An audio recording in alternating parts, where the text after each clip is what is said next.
Hello, in this video I'm going to show you how to move Outlook toolbar from side to bottom. So, as you can see, I'm using the 365 version of an Outlook, and if you want to move this toolbar from the side to the bottom, you need to follow these steps that I will show you. What you need to do is go to the file, then go to the options, which is on the left bottom side, and then go to the advanced, which is right here. You want to click on it, and then Outlook panels. As you can see,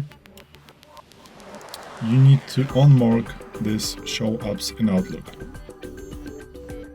You don't want to do it. You want to click unmark it and then click OK.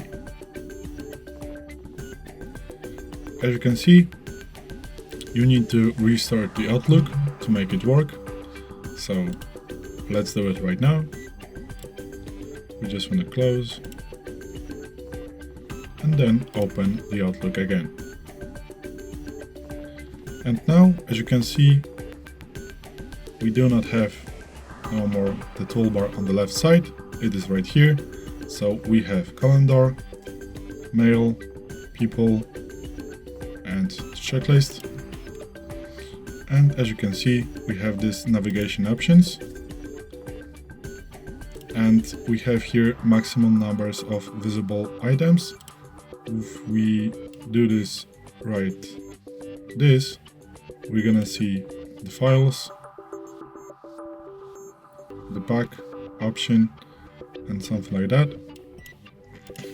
And also we can select, for example, folders to be first. Let's move it up right now and then click OK. And now, as you can see, we have folders at the very start.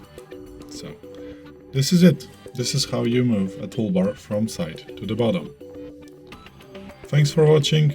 I hope this video helped you. If it did, please hit a like and consider to subscribe. Bye!